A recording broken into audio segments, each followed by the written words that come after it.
First, start off with vehicle debug. Then look in your keybinds in here. Right here, vehicle debug main, Z. So I'm going to do t/car. I'm going to find a car really quick that I want.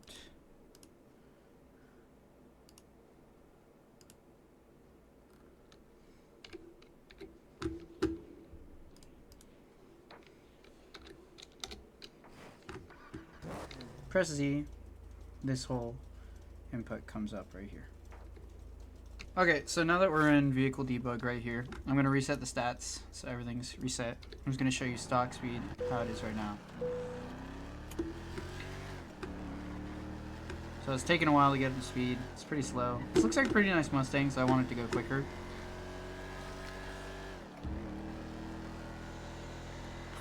We have a top speed of about 108, it says at the top. 108.51.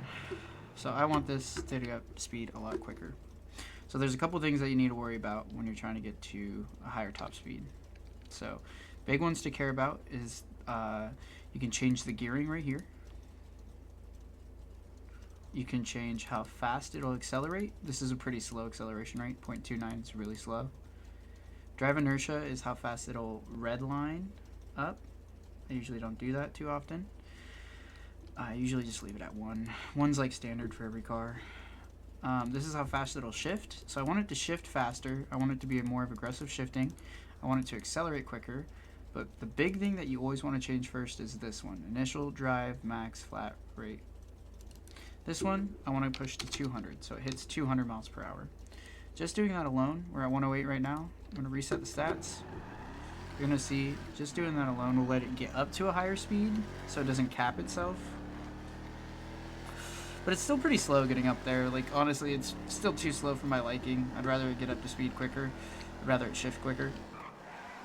That one we got to 121. So what we're going to do is to change that, we're going to go ahead. We're going to have this go up to, let's say, 4.9. Just put it up to 2. I want this to shift higher. Now, usually if I want to shift higher, I usually keep it in the 5s. I don't like going above the 5s. It's kind of unrealistic if you go above 5 in here. So keep these at 5. Now, we're going to go ahead. We reset the stats. So it was originally 121. So now, as we see, we're already getting up to speed a lot quicker. We got up to 120, just like 2/3 of the way. So now it's easily hitting 150. So what I like to do for braking is, some people will immediately go to the brake force right here. What I like to do for braking is I go down to here, the traction curve max and min. The more traction you give it, the easier it's going to brake, but it's also going to make it go a little bit faster because it has more traction on the ground. So we're going to do this to 3.5. We're going to do this 3.2. You always want this number lower than the top number on the min. Now we were at 143 at the top. I'm going to reset the stats now. You can tell it immediately already has better traction getting off the rip. We already went above our numbers. And it brakes a lot better, just as you saw there. So overall, it's pretty good so far. Usually you don't have to do too much more changing. You can kind of tweak these to your liking. I wouldn't really, again, change the brake force too much. So there's a couple other things that you can do. For example, the drive bias right here is 0.0. 0.0 means that the vehicle is rear-wheel drive. You could change it to 0.5, make it all-wheel drive, or 1.0 to make it rear-wheel drive, for example. So, besides that, that's kind of all you need to know for speed-wise. Nothing too much in there that you really have to do for speed and braking. Again, usually just put this to 200 immediately. Do this first, then increase how you like it. If you want it to shift quicker, you can do that all throughout here. It's really easy to do. But yeah, that's about it for anything with speed and braking. If it still isn't doing too well for how you like it, you can adjust these. And again, if it goes too fast, just lower this number when you up the traction.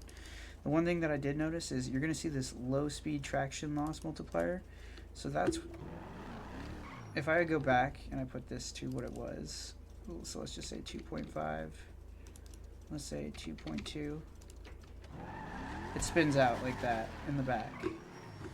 Now that is what this is right here. So the more traction I'm giving it, the less it's going to spin out. So you might have to up this number if you want it to still kind of go loose. So we'll go back 3.5, go 3.2. I'm going to up this to 1.75. So now it still spins out, but it still is as fast. It's perfectly fine exactly how you want it. As you see, we're still hitting those speeds too. We're already at 130. 140. You're really not losing much. So let's say that you have a really bad body roll. You're going to go to here to roll center height front, roll center height rear. I'm going to mess this up so it's really bad. Hold on. 0. Let's do 6.5. Negative 0.65. And you're going to see now, you see that it's just tipping everywhere. You can't handle it very well. It's just not doing good, right? So to adjust your body roll, all you're going to do is you're going to play with these two numbers right here. So we're going to bring it back to 0.0, what it was originally. That's where it had 0 body roll. So 0.0, 0.0. There we go. We're not tipping over or anything like that. Now you can try and make it a little bit more realistic to real life if you want. So I'll do negative 0.2, negative 0.2, for example. So now when I'm turning, you can kind of see that the car has that roll with it. I don't usually adjust it too much. I don't feel like it needs to be. As you see, like it slams on the brakes in the front like that. I just don't like doing that personally, but you can do it if you want. Okay, so you're going to see now for 101s, this is kind of how we customize things. So damage, weapon damage, deformation damage, engine damage, petrol tank volume. We're going to change these, and you might sometimes change the downforce modifier, but this will make the car quicker as well. So you're going to have to adjust the traction curve, minimum and maximum, and you might have to adjust the drive force right up here as well. So you're probably going to have to change these 3 if you do the downforce modifier. Okay, so right now with the damage, let's cover damage. If I right now try to ram into a wall, you're not going to see that I just took damage with the engine. I'll go ahead and I'll do it again. Just get a little bit more speed.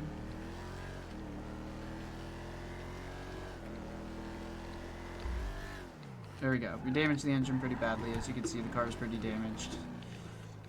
So, if I want to change that, I'm first gonna, let's fix this vehicle up really quick. Okay, now that the vehicle's fixed, I'm gonna go ahead, I'm gonna go back in here. I'm gonna lower all of these to 0.0, 0.0, 0.0, 0.0, 0.0, 0.0. Okay.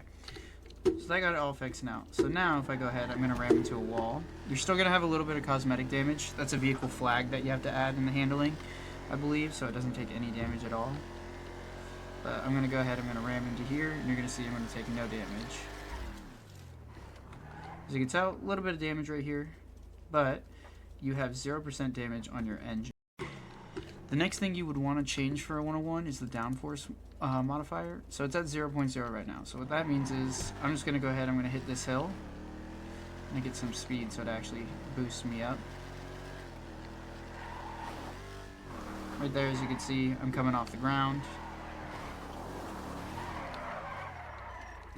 But if I add the downforce modifier, I'll just add it to 50, for example, right now. Now, keep in mind, you're going to see your wheels. They're going to kind of cave in a little bit. There's nothing you can do to really change that. As you see right there, it's peeking out. But you don't really notice it while you're driving, so it doesn't matter too much. These are mainly for 101s anyways. Now if I hit a hill, I'm going to go ahead and try and hit like a hilly area. I'm going to go ahead and turn around.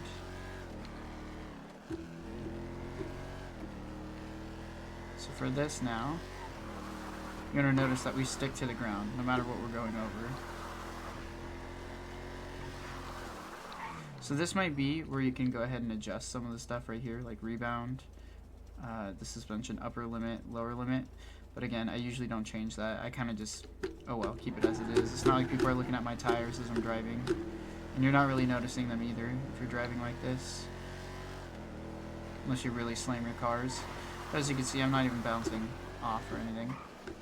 A couple other things you can change, like you can do traction loss multiplier. So this is higher values make the car less responsive and prone to sliding. This is basically just affecting how it's changed when you go into like dirt, mud, anything like that. You can change the traction bias if you want it to be even. This will also up the speed a little bit. A bunch of different little things that you can change in here, but mostly what I went over today, just change those and you're good.